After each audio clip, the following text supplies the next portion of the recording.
Good evening and salutations, my B&B fans. So, here we are again. Luna kissing Bill, and Bill once again saying the same thing. You can't do this. Now, the first time that she wound up doing this, Bill tried to explain it away by her feelings just being all out of whack because of her mom's arrest and everything, which in all reality, that still doesn't make any sense. But she does it again and she tries to explain it away. And a couple of questions I gotta sit there and ask. Between the first time that she wound up kissing him, the second time that she wound up kissing him, not only did he feel weird and uncomfortable because in his eyes, that's like a daughter to him, but also, why didn't he not bring up, how do you think that your boyfriend's gonna feel? You remember your boyfriend, RJ, right? Now, the second time she wound up doing this, well, Steffi saw the whole thing. And eventually, Luna realized that Steffi saw that. So they talk a little bit more. Eventually, she says she has an errand to run. She goes back to her house, and Steffi catches up. And Steffi's like, "What are you doing? I just saw you kiss Bill." Now, Luna gives probably one of the worst excuses possible, saying that, how did it go again? Well, I think that we're both experiencing loss because he lost a daughter and I lost a father and only us two can understand and maybe that's why I wound up doing it. And I'm like, wait, let me get this straight. So you wound up cheating on your boyfriend because you just experienced the loss of finding out that Bill isn't your father? Really? That justifies kissing somebody else. Because I'm gonna be honest, that does not make any sense. And hell, even Steffi's like, I don't even recognize who you are at this point. Not to mention that you not only cheated on my brother, but that's your mom's boyfriend right there. Like, what are you doing at this point? So they get to talking more, and eventually Steffi puts two and two together when they talk about Tom Star and everything. This is after Luna says another out of pocket thing. Um, Luna practically says that she believes that her mom wound up killing those two. Which is out of pocket because that's your mom right there. You would sit there and defend her more than just be like, yeah, well, most likely, she did it pretty much. Or I'm coming to terms with the fact that she might have wound up killing them. And then she's like, well, that's not what I said. And she's like, Stephanie's like, no, that's pretty much exactly what you wound up saying. And she's looking at her like she's a total stranger. And she's like, one minute you're sitting there living at the beach house with my brother, and the next minute you're living at the mansion with Bill. And, she's pretty much like talking about a trade off. Luna just feels like she can't help herself but to keep putting her foot in her mouth, talking about, my mother, she loves me very much and she's very grateful. And, she feels so grateful for us having this life that Bill gave us. And, Steffi's like, yeah, so grateful that, she would do anything to sit there and keep it, especially if Tom is a reason to sit there and take that away.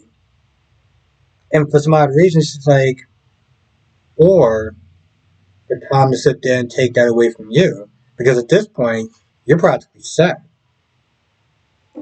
Now, while that's going on, or even before then, Luna decides to sit there and give Steffi some tea.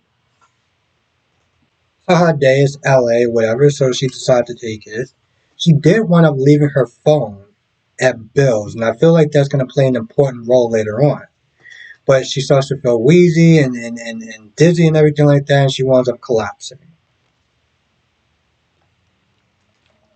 Now, after Luna left, Bill called Poppy. Bill called Lee. and asked her flat out, did you have anything to do with manipulating that test? Because we ran those tests, home tests, and it came out that Luna is not my daughter. And we ran that twice. So how did it mess up when you did it? Now she gets kind of appalled, like, oh, I like, what? Do you want me to sit there and take some sort of lie detector test? I'm like, maybe you should. I mean, honestly, tell you the truth, you're the professional. You took it, and it came up um false, and no one else was around. You literally did that in front of all of us. How did that test come around the first time? Now Lee does sit there and say Poppy may be a gold digger, but she's not a killer. So somebody's just setting her up. And that would be so crazy if it was Luna that set Poppy up. That would be absolutely insane. Because then I would be like, okay, well, what did Justin and Jack have to do with this? Remember, they brought those two in just out of nowhere. And I have to sit there and believe, even though they've done that before when they just bring in characters just to bring in characters like Xander and whatever the hell that chick's name was. When I was sitting there fighting all over Liam. I have to believe that they brought those two in for more than just bring them in. Um, RJ is continuing to sit there and be just the shitty boyfriend that he is by coming to Brooklyn Ridge and telling both of them that Bill is not Luna's father. And I'm like, why would you do that for? Like, I get it. She didn't sit there and swear him to secrecy, but like, this is just a pattern with you, you know? He did that with Brooke when it came towards the pills, and he's done that before, and I can't remember exactly when, but he's done that before. And I'm like, this is a problem right here, bro.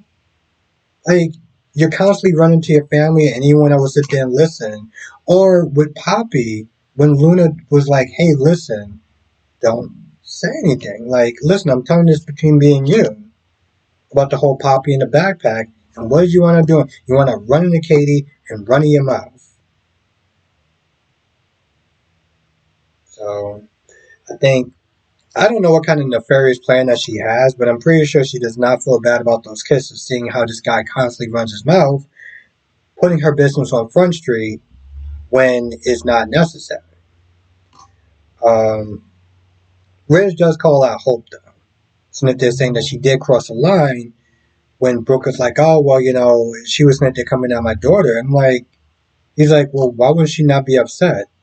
Your daughter literally kissed her daughter's husband. That's some out of pocket shit right there. Of course she's gonna be upset. Why wouldn't she? Now, in some ways, I am kind of surprised they're going somewhat dark on this character because when they first brought her in, she was very nice. She was down to earth. She was always wanting to help, and I get it. That might have been part of her scheme. But then, how do you explain the whole Mints thing with Zenda? Are they going to sit there and retcon that and be like, okay, well, maybe she sat there and played him too? I'm very curious about how they're going to sit there and go with Luna since they decided to make her this dark character now. Um, I feel like that's about it. If I missed anything, write it in the comment section below. Thank you for watching, and I will see you in the next video.